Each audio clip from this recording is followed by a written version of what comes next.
Hello, everyone, and welcome to tonight's event. I'm so excited to see people coming in. I see we have more people chiming in, participating via Facebook and also on the webinar. So welcome. We're going to continue to let more people come in. I want to let you know that we will be having Q&A at the end of the event. I encourage you to submit your questions via Facebook chat and comments, and also via the Q&A on the webinar link if you're attending that way. Also, I want to thank our panelists for joining today, Angela, Gina, and John. And just a brief overview, I'm Sheena Mead. I'm the Executive Director for the Clean Slate Initiative, a national bipartisan organization that is committed to removing barriers and creating opportunities for people by automating record clearing across the country. And so excited that Delaware is one of the states that is leading the charge.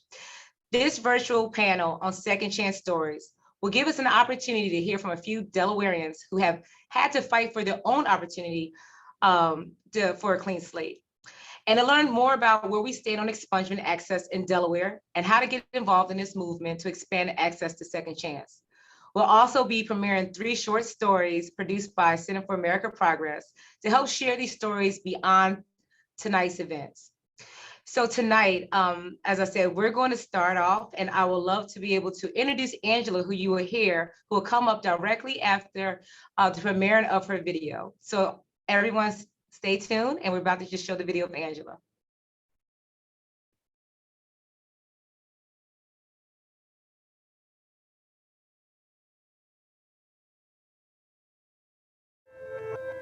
Having a clean slate is like a new chance at life. Not that I ever want to erase my past, because I believe that it's creating me into the woman I am today. Hi, my name is Angela, and I am currently living with a record.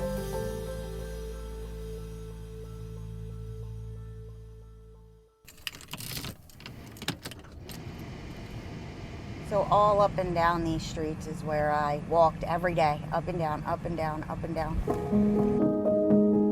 My very first charge, I was 13 years old. I got caught buying weed off of somebody. I started selling pills when I was in my 20s, and then I, would use them. And then it led to harder drugs like heroin and crack cocaine. I was so worried about my next fix, my next high, that's like Russian roulette with my life every day. I didn't know why I was using. I wanted to stop, but I didn't know how. Angela was arrested for shoplifting and violation of parole and sentenced to long-term drug treatment. The judge that sentenced me to long-term treatment absolutely helped me in my life. I understand that I committed crimes. I committed crimes because the disease I had, not because I'm a bad person. I did the things I did because I had a problem. Angela in particular was a very bright light. Her spirit really was shining through from the first moment that we met. Angela was incredibly hopeful for her future, and at the same time she was incredibly anxious and overwhelmed and experiencing a lot of those sort of emotions that people returning from prison or starting their process on probation experience. I feel like the system is set up to fail. I was in a paper prison. With records, we stay stuck in that vicious cycle of never being able to get out because the record holds us back. There are several long-term unexpected consequences of having a record. You might be prevented from so many employment opportunities, which can sometimes be sort of a matter of survival. Job searching. My first question to anyone was, do they do background checks? Because I knew that with a record, it wouldn't happen. Angela's first job after incarceration was at Walter's Steakhouse because she knew the restaurant didn't check employees' background. Angela came to me looking for employment. She felt that her experiences in the past may prevent her from getting a job. And I told her not to dwell on the past. Angela has a tremendous amount of ability That's what we're focusing on here, is allowing people to overcome some of these past obstacles. Clean Slate's important for Angela, like it is for so many returning citizens. People deserve the opportunity to be more than their criminal record. Clean Slate removes barriers to successful reentry. Clean Slate policies will help Delaware automatically expunge qualifying records for people who remain crime-free after serving their sentence. Nearly 200,000 Delawareans are eligible for automatic expungement. That's greater than 20% of the state's population. To have somebody's worst moment or worst day be sort of how they're viewed and seen in the community forever, I don't believe that's beneficial and can keep people repeating the same cycle over and over and not able to move forward with their lives. People change. We can be saved. I am a living example of that. I've served time, and that these records can still come up and cause problems in my life today. Having a second chance at life is amazing to me. You know, I don't have to allow my past to dictate who I'm going to be today, and to me that's beautiful. Now that Clean Slate legislation has passed in Delaware, we must ensure that the bills are effectively implemented so qualified people will get the second chance they deserve. To learn more, visit cleanslatede.org.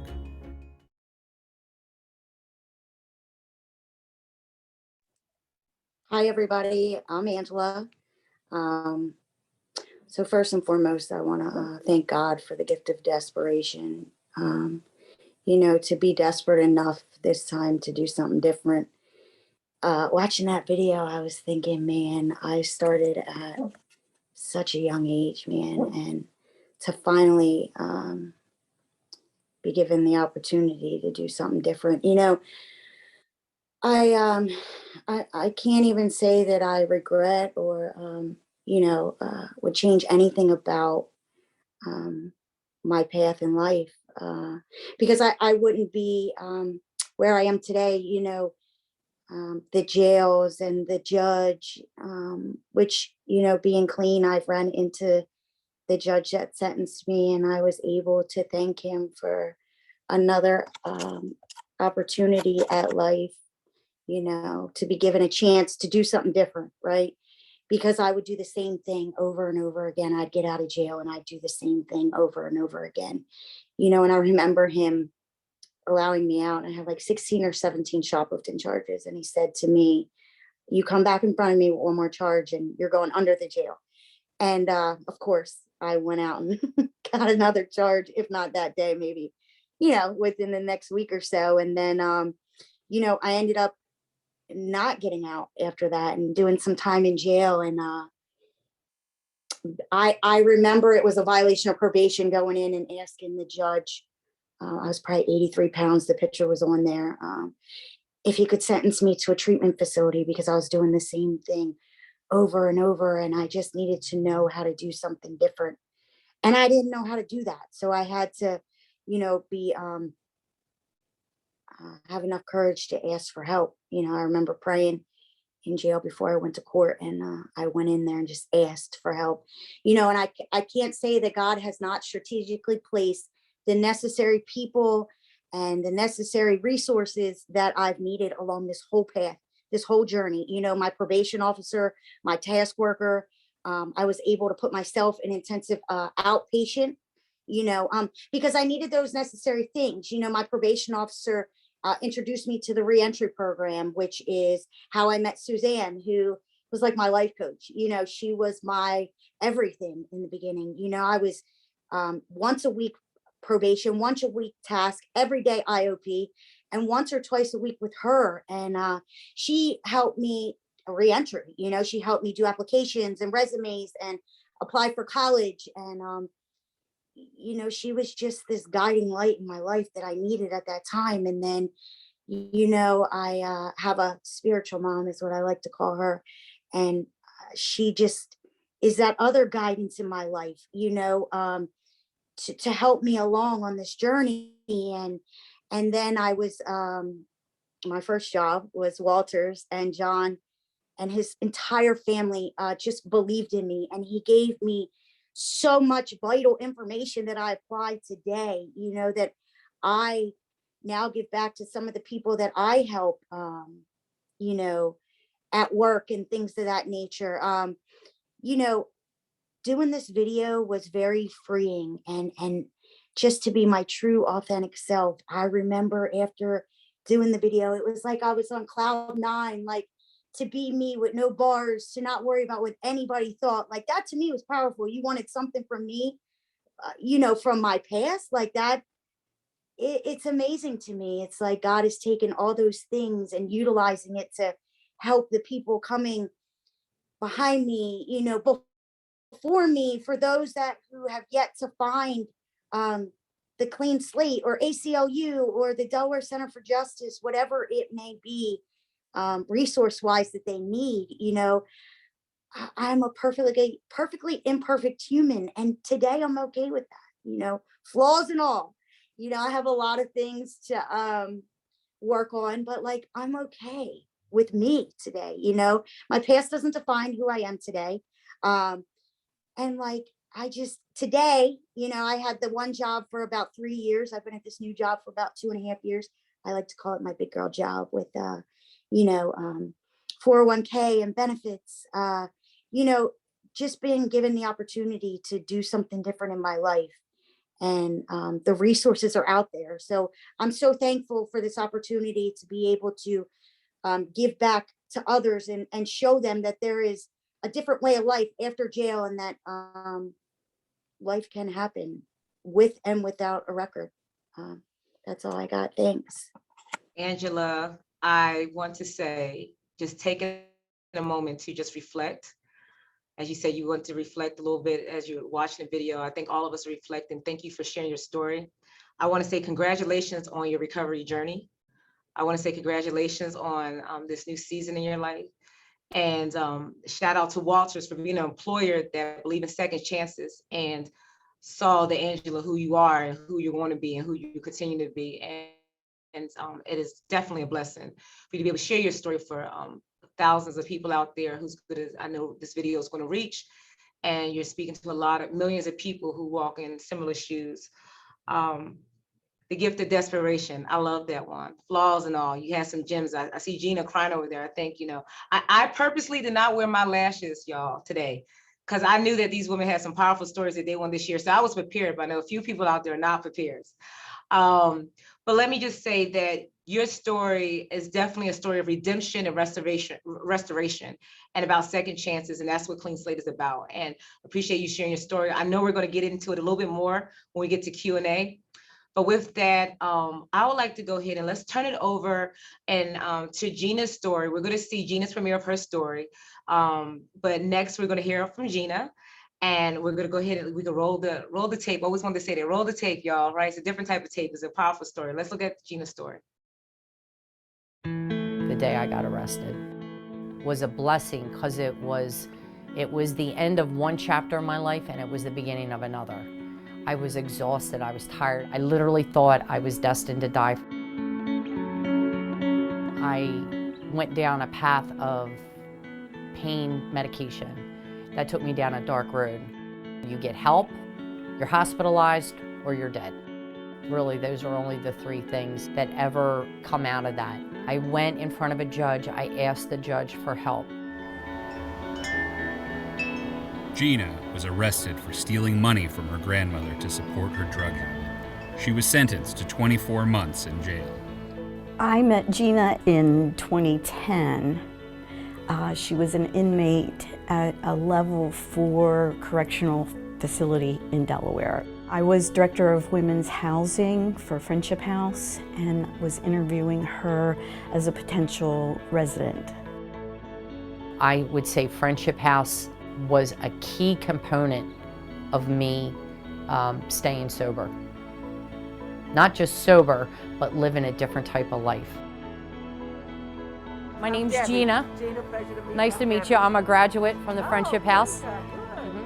I've been sober 12 years as of this past August 27th. Gina worked her way up from a cashier to safety coordinator for ShopRite. More than a decade later, her record still holds her back from finding jobs, housing, and social services opportunities. I recently decided to go for the pardon.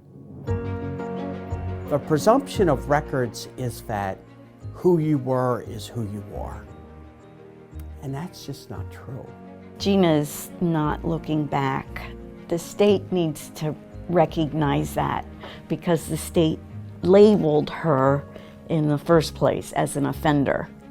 She's no longer an offender. She's a contributing citizen of this state and this country.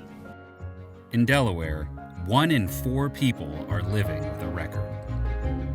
The Clean Slate Initiative is a national movement to automate the clearing of records that block second chances for tens of millions of Americans. Having the possibility of a clean slate or your record wiped clean, for me, is a sense of relief. For someone like Gina Martinez to be held back when she is stunning, she is intelligent, she is hardworking, she is reliable. For her to be held back because she did a stint in prison way over 10 years ago, that's just not right. It's a waste of a human resource, is what it is. My grandmother just passed away a couple years ago, and I was fortunate that I was able to take care of her. I did pay her back, and she acknowledged that. And I guess in her own way, her own indirect way, she forgave me. One of the ways that I would measure success in any person is integrity. Gina is a very honest person. She's able to accept responsibility for her life. I do believe everybody is deserving of a second chance. I deserve a clean slate.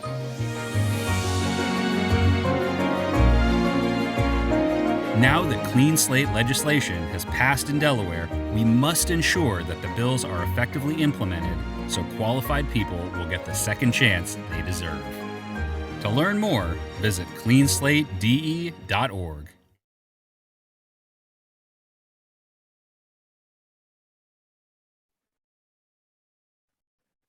Hi, everyone. Thank you. Wow, it's pretty powerful watching yourself talk about yourself. I love that both Angela and myself asked the judge for help. And I don't know how often that happens, but thank you to the judges that did help. I know I asked the judge for help, and he sentenced me to the CREST program, which I had no idea what it was about. I just knew I would get other food than what I was given in prison. And that's kind of was my motivating factor, was getting a cheesesteak a girl kept talking to me about. And I was like, signed, sealed, and delivered.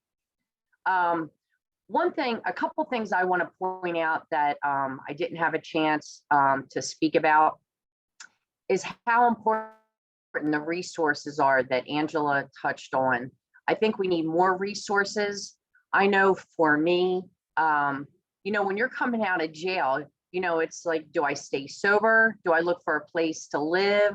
Do I look for a job? I mean, which one comes first, the chicken or the egg? Really, they're all three equally important, and that's why I always, I'm a big cheerleader of the Friendship House, because they show you how to live a different type of life. It's a step program, and I know that might not be for everybody, but it definitely is for me.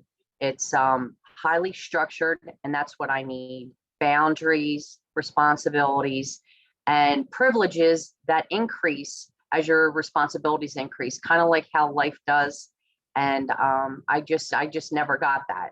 And like Angela had mentioned, I needed to do something different. And that different for me was going into a behavior modification program, and then going into the Friendship House.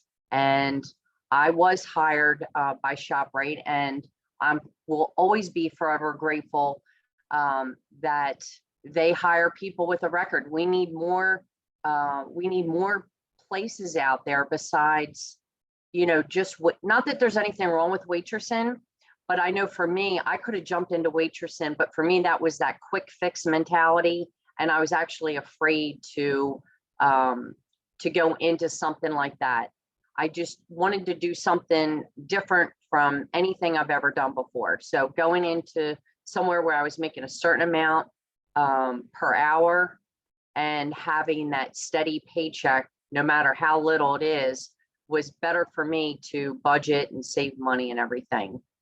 And the Friendship House has a lot of resources that people don't know about decision making, about how to interview, how to do resumes, a lot of stuff that I saw a lot of people come in, they weren't given the basic necessities. And I was given them, and I chose not to follow them with what I was given as I was growing up in life. And a lot of people take that for granted, and I see the happiness that in Angela's face and in my face, the happiness that you can be free to be who you are. Your past is your past, but you don't have to, you don't walk around with it on a billboard, but you also don't have to hide it and try to be somebody that you're not. The people who hired you for all of you. And, just going forward, having a clean slate is important for a lot of different things that you may want to do once you've done your time and all that. I think there comes a point where if you qualify, if you meet all the criteria, you should be given a clean slate. I know that there's certain contingencies. I don't know what all they are, but I know I got a verbal call from the governor's office that I did get the pardon, and I'm excited to go forward for an expungement. So I share my story because I want other people to not feel shameful. I want other people to know that you can do something else besides what you're doing, and there's light at the end of the tunnel. Thank you. Gina, listen, we are celebrating you today. Congratulations on your pardon, getting a call. Congratulations on your recovery and this opportunity. What I heard you say is like, my past is not my present, right? Your past does not define you. We are excited for you. Thank you for sharing your story. It's so powerful. Continue to share your story. We all know that it's important for people to share their stories of redemption, restoration, and opportunities that's before them. I know we're going to hear more from you a little bit later. We would like to pass it over to John Reynolds, the Delaware campaign manager for Clean Slate, who's on the ground running. Someone pass it over to you, John. Thanks, Gina, and hello, everyone. It's a real honor to be here with Gina and Angela and Sheena tonight. I mean, I think everybody can agree those are two very, very clear examples of exactly what Sheena said, that people's past is not their present, that who we are today is who we are today, and it is not entirely defined by any one action of our past. And so I'm really excited because Delaware's made some huge strides over the past year. 2021 was a really big year for Delaware, taking the next step to truly recognizing that second chances is something that we all believe in and that we should have accessible to everybody who has demonstrated once again that who they are today is perhaps different than the moment in which a record was created in their past. And so in 2021, Delaware took, again, big strides building on previous efforts of 2018 and 2019 that started to reform Delaware's expungement system, which, and by the way, for folks who are unfamiliar, the term expungement in Delaware is just a kind of a fancy legal word for saying how a record is cleared or sealed, so it's no longer publicly available for things like applications for jobs, housing, or education, as well as for things like credit.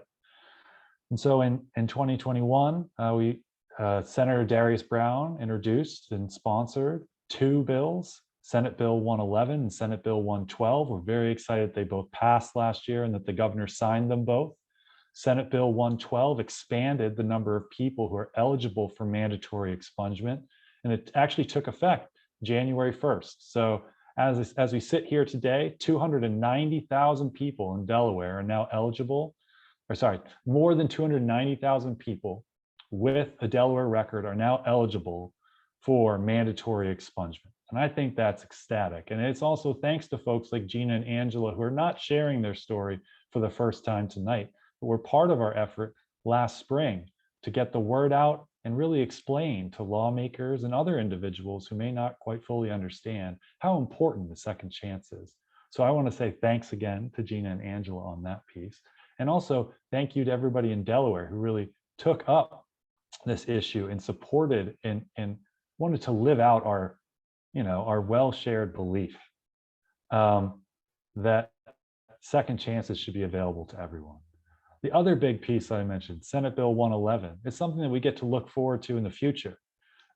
That's the Clean Slate bill that passed that's going to make all mandatory expungements that I mentioned earlier for those 290,000 folks happen automatically. And that will start taking place in August of 2024. And we're really, really excited because this helps navigate something that is kind of a built-in issue in expungements, is that eligibility does not always mean access. 290,000 folks are eligible, but last year, just over 1,000 people actually received an expungement. So there's a huge gap between the number who are eligible and the number of people who are actually accessing these expungements. The Clean Slate bill will help make a big difference in bridging that gap and making it so that people who have done everything that's been asked of them, everything that the judges that they may have faced, any sentences that they received, all the requirements that were laid out in front of them, they meet those, they come back home, they re-enter their communities. They've done their part. And now it's time for us to allow those second chances to be more easily accessed and truly gained. So big things before I get to our excellent video. That's an explainer video. It's been put together by the Center for American Progress. A big thanks to them and HiFam especially and their video team who helped put all of these videos together. I just want to quickly highlight about the things that Clean Slate Delaware is still doing moving forwards. For folks who are trying to pursue expungements today, we are continuing to assist people understand their eligibility through our workshops and clinics and office hours that we're running across the state. If you have interest in learning more about those events, please go to cleanslatede.org. We're also helping people navigate the barriers after they determine they're eligible. For folks who are eligible for an expungement, while funds remain, we're helping with the fingerprinting and application fees associated with Delaware's expungement process. And lastly, the work's not done. It was a very big step in 2021, but there are still barriers that remain. There are still too many people who are doing all the right things and still find it too hard to access a second chance in Delaware because of cost, time, and complications that are built into the system. So I invite anybody who is watching tonight or who sees any of these videos in the future to please connect with us at cleanslatede.org or through the ACLU DE Facebook page and learn and express your interest in joining our campaign and advocating for true second chances for everybody. So with that said, I again want to say thank you to everybody who shared their stories so far, and I look forward to talking with folks more in our Q&A section after this excellent explainer video. Up to 400,000 people in Delaware are trapped in a paper prison due to a record. Even after completing their sentences, people living with a record encounter endless barriers to education, employment, housing, credit, and other opportunities. These roadblocks prevent their return to society and punish them with a continuum of poverty in prison long after they have served their sentences or charges were dropped. I was in jail and I got released in 2015. I had then gotten into college, and in college I was going for sonography and ultrasound technician. And when I had gone to the counselor, she had said that I was going to have trouble because of my past. Delaware is not alone. Paper prisons are a problem across the country. Approximately 1 in 3 Americans live with a record. That's nearly 100 million people. With nearly 9 in 10 employers using background checks when hiring, any record, no matter how old or minor, can be a life sentence to exclusion and poverty. I still have a record. It has hurt me in many, many, many ways. I didn't deserve it, but the employers, the insurance companies, the health departments, and those places, once they see a record, you're automatically guilty. The Clean Slate Initiative is a national movement to automate the clearing of records that block second chances for tens of millions of Americans. Clean Slate policies will help Delaware automatically expunge qualifying records for people who remain crime-free for a set period of time. When a record is expunged, it no longer shows up on background checks, and individuals can legally answer no when asked if they've been arrested, charged, or convicted of a crime. This allows them to find stable employment and housing and successfully re-enter society.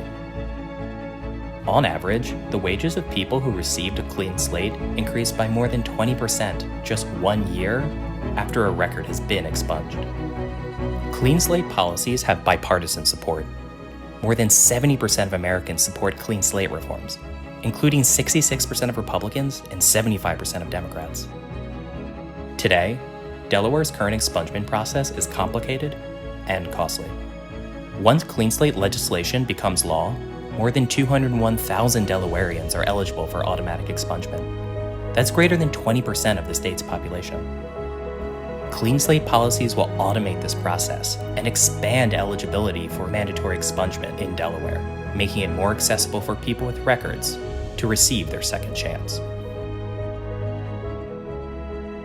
People who have charges live with the horror of dealing with records and can't do this and can't do that, and you're just like it's like you're in a web. You do everything right and you're still stuck. Crime is most likely to occur when people are unable to meet their most basic needs: an education, a stable income, and access to food and healthcare. A clean slate will create pathways for employment and housing and help keep people out of poverty.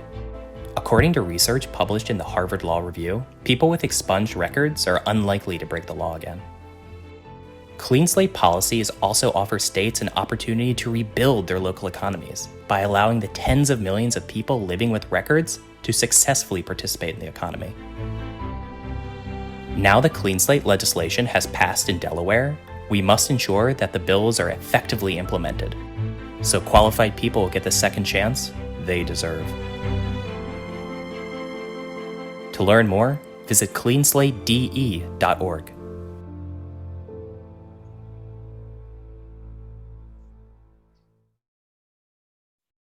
That was a powerful video. I will ask all of our panelists to come back on the screen to show your beautiful faces. Listen, for the folks who are watching via Facebook and on the webinar, let me challenge you for just 1 second. We just shared 3 powerful videos to tell the story of what a clean slate means for people and opportunities in Delaware. I'm asking you to share it on your Facebook. I'm asking you to share it with like 5 friends. Just take that link, share it to 5 friends that you want to like really talk about clean slate with. It. If you've been impacted tonight by the stories of Angela and Gina, please share their story. It's so important that we bring stories like Gina and Angela to our families and our friends so they really have an understanding around the barriers that people are facing once they have some touch with the legal system. And so please share that. With that, we have 15 minutes for some Q&A. So please submit your questions on the Facebook comments and the chat, also here on the webinar link, and I'll go ahead and pose the questions for our panelists. So one of the questions we just got in, and John, I'm actually going to send this over to you.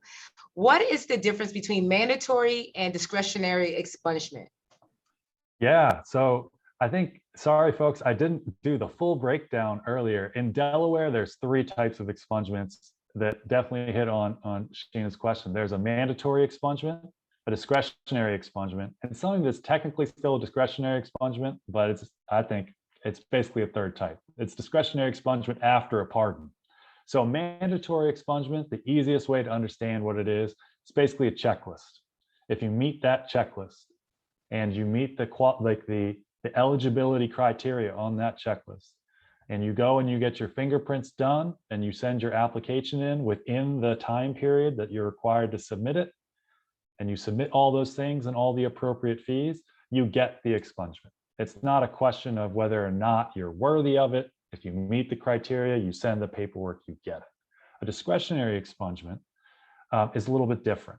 It applies, there's more things that are eligible for a discretionary expungement. So it applies to a larger range of records.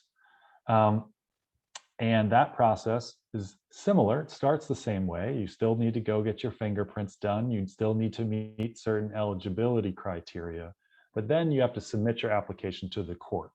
You don't have to appear in court, but the court receives all the materials you've submitted, and then they weigh whether or not it's a significant injustice, it's a manifest injustice to you still, that this record remains and continues to impact you in the present. And then the court, after making that determination, will either grant or not grant that discretionary expungement. And so the third thing I mentioned for folks who require a pardon first, they need to go through the pardon process and then they navigate that same discretionary expungement piece I just mentioned. Thank you, John. And I have one more question I want to bring right back to you. Then I'm going to come to Gina and Angela. So, one question that we got it came off of Facebook. Thank you all for sending some questions in. How much does it typically cost to get a record expunged in Delaware?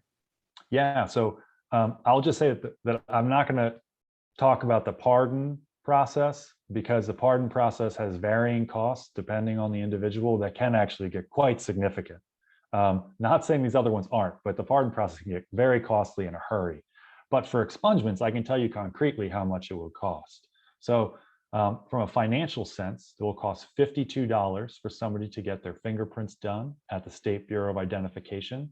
There are 3 of those offices in the state. You need to physically go there. You get your fingerprints done once you bring the fee. After that, you'll receive a piece of paper in the mail from the state police that you will then submit back to them with your application for an expungement, and another $75. So it's $127 in total. Now I want to say sometimes when I say $127, some folks say $127, what's the big deal? I could afford $127. But the reality is for folks who have a record, remember that when you have a record, 9 out of 10 employers are running a background check. It's harder to get those jobs. It's harder to get the good paying jobs. There are barriers to actually being employed at a level and compensation level that recognizes your skills. So what I would say is that $127 for some may not seem like much, but for many people who are going through this process is a very significant amount. Especially it's hard to come up with in the 1 month time window that they have to come up with and pay all those fees in order to navigate this process. Thank you, John, for that. Gina or Angela, one of you all could take this question. This question is more so coming from myself. As you know, I'm someone myself who has had a conviction on my record, who is also looking to get a clean slate for myself. And to tell my story a little bit, I wrote a check, all right, under $100, $20 or $30 over their amount, and it was considered a worthless check. And it's my first time having some type of engagement with the legal system, and it became a barrier. Folks sometimes, folks easily understand that, okay, this may be a barrier to employment, but can you just talk about a little bit of some of the other barriers that maybe even the visible barriers that people don't really understand the impact of having a record that may, impact you as a person? I think Gina, you're trying to come off mute. Angela, Gina? Whoever, it doesn't matter. I'll take a short second, and then if Gina would like to go, again, my name's Angela. So, we think that, oh, you apply for a job and like you said, that's the only thing, but like it goes into other areas of our lives. So I went to apply to serve at church with the children, and they did a background check, and actually I had things on my record that were still not closed out, that had either been taken care of, or I had already served time on, and they just never followed through on their end with finishing the necessary paperwork. So I actually found out from, again, applying to serve at church with the kids, that I had two past things that were still on my record that I had to deal with.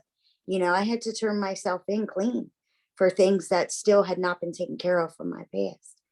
So it creates barriers, I think, in all areas of your life. Right.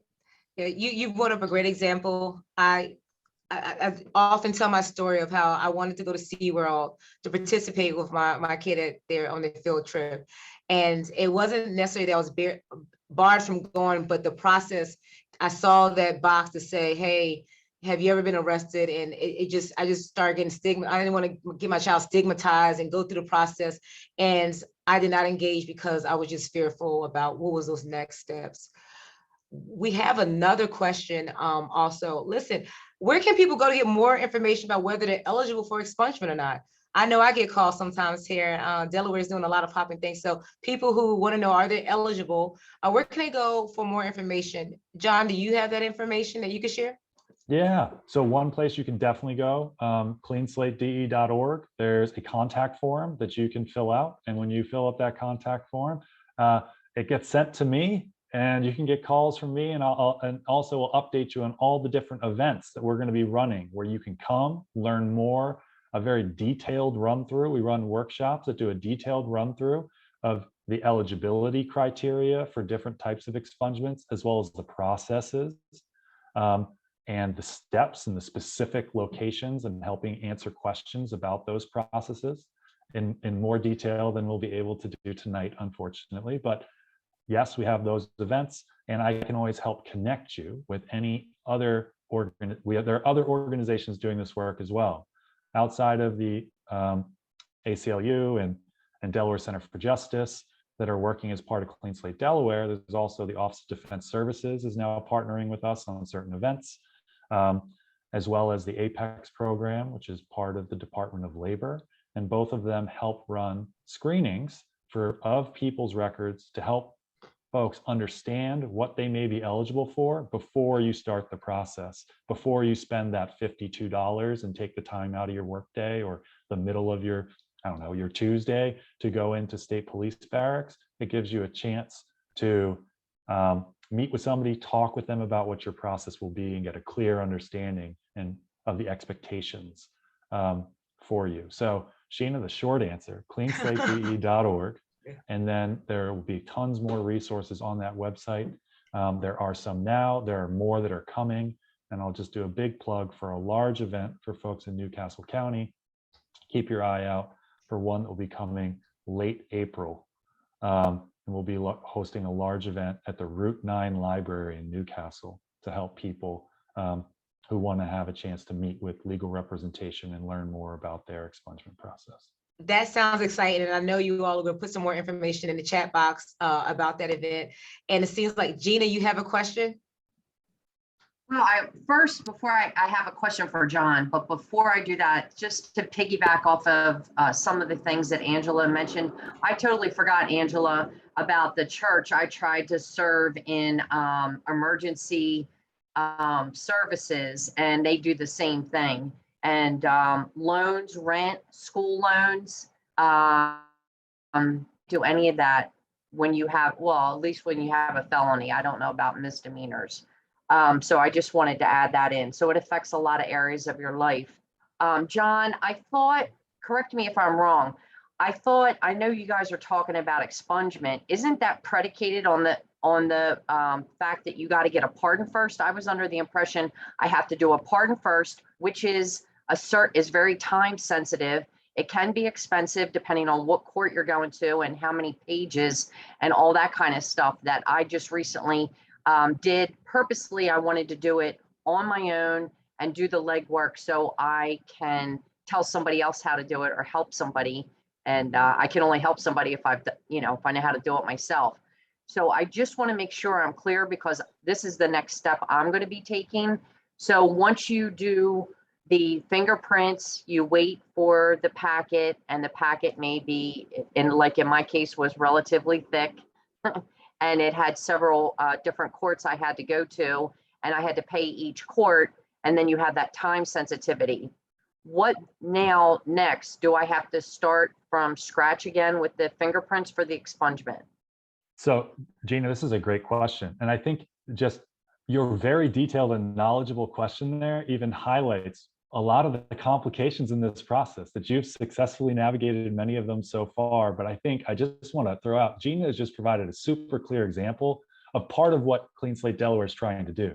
It's trying to take all the hoops that Gina had to identify, had to learn how to jump through, get through them, and then figure out that she has to get through another hoop and she only has 5 days or something to do it. And so this is part of what we're trying to deal with here in Delaware. Because again, up to 400,000 people have a record, 290,000 may be eligible for a mandatory expungement, but there's many people beyond those who are eligible for mandatory expungement that are still eligible for some form of record clearance, but it's a difficult and complicated process. So I think, Gina, my best attempt at answering your question right now is that the most common reason why people need to get a pardon before they can proceed with an expungement in Delaware is that Delaware right now limits access to mandatory and discretionary expungement to people who only have one conviction. So what I'd say is the kind of caveat on that, so I should say one case with a conviction. If you have one case that has 3 convictions within that one case, and all of them together, like the highest charge, would be eligible for an expungement, then it's eligible for an expungement. If you had those same 3 charges split over 3 cases, so now you have 3 convictions, although they're the same exact charges, you now need to go through the pardon process in Delaware before you can do an expungement. I think that is something that we are going to be continuing to advocate to expand that access, because we've already assessed in our expungement law that people who are in the situation of having all 3 of those charges, if they're all in one case, if all that shoplifting perhaps happened on the same day at the Christiana Mall versus over the course of a couple of months, and it was the same exact items that were stolen, we're treating one person one way and we're treating the other person differently, and saying that they need to spend more time and money before they can access that second chance. So that's I think a lot of what people have to go through, Gina, is that especially as you and Angela shared in your stories, is that part of the situation that you've now moved past, you were kind of trapped in this cycle that's well known and well documented that often involves issues of addiction, and that this is very commonly known, right? And all of these things related to addiction. And as we've moved past that, and we've moved into a new portion, as you said in your video, Gina, a new chapter of your life, we're now kind of causing all sorts of complications because of the specifics of that previous chapter, where if they were all happened on one day, we're good. But if they happen over the course of a month, all of a sudden it's a different process. Yeah, so we have another question, John, and then we're gonna start wrapping it up. So a question that came in through Facebook asks, why, if you're able to answer the question, and let me just tell the folks listening, if we're not able to answer a question, I know that the team will make sure that we get an answer out to you all shortly after this on Facebook. We do not want to stop the engagement today. Continue to share this video. It's going to be up, and get more people to get engaged, and we'll answer those questions. But the question that came in, they want to know, why is there a time limit on pardon and expungement? So I'm going to give the super nerdy answer. I can give you the why there's a time, and part of that is because how it's written in the law. But I don't think that's really answering your question in terms of like a philosophical question of why. I don't know the answer to that. I think that's a conversation that we as a state need to continue to have about what is the importance of 30 days after you get your fingerprints, and only for 30 days are those fingerprints good enough to apply for an expungement, even if nothing else has changed. I don't have the answer to that question, but our law as currently written says for mandatory expungement, Once you go and you get those fingerprints done, it's a 30-day time period that people have. And the same thing with, sorry, actually say that's not even in the law, that's the kind of in how the law is being applied. And then the same thing with discretionary expungements and pardons. I don't know why 45 days. I don't know what the exact reasoning is behind it, but that is the current reality. And so I am all here for continuing that conversation and asking those questions and pushing to perhaps get a process that is actually still achieving the same results and taking all the considerations into account, but removing that very time-intensive piece that is one of the most significant hurdles, especially for folks who have to navigate the pardon or discretionary expungement piece, because the paperwork is not simple. I know Gina was mentioning it earlier. It's not simple, it's not quick, and many people go get their fingerprints done, especially if they haven't had a chance to talk with an attorney beforehand or some type of guidance beforehand, and they get that packet with all those questions, and they're like, I only have 45, generally less than 45 days, because the date that they put on the letter they mail to you, it's not the date you receive it. I have less than 45 days to run around all these courts to get all this documentation. Oh my gosh, I need a psychiatric evaluation for some of these, and I need to book that. And you know how many psychiatrists are booking appointments within a week of when you call them? So all of this stuff are significant barriers, and I want to challenge the barriers to begin with, but I also agree with I think the nature of the question. I think the time frame, that's a question I can't answer, but a very good one to ask. Thank you so much, John, for all your thorough answers. You did a great job answering. I want to just thank our panelists tonight. I want to thank John. A special shout out to Gina and Angela for sharing their powerful stories of redemption, sharing about their next chapter. Thank you to the Clean Slate Delaware campaign for hosting this virtual panel and sharing of stories, and also Center for American Progress for helping put in these powerful stories out. Let me tell you, I am again challenging you all to find out some more information about the Clean Slate Delaware campaign. I'm also challenging you all to share these videos with at least 5 of your family and friends and talk about Gina and Angela's story.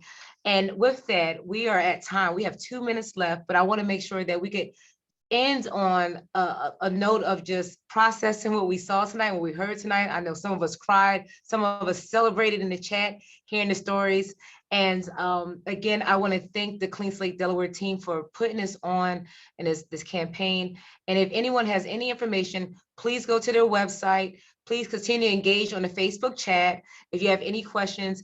And one question that I'm going to ask John for your team to put on there, because we had a question we didn't get into, but I think it'd be fun to engage people online, is they want to know, who are some friendly second chance employers? We heard about Walters. I know everyone's going to run to Walters probably, but Walters can't hold everyone. So if you're able to share some second chance friendly folks that hire people that have some type of background, please share that, and maybe some of your social or engage.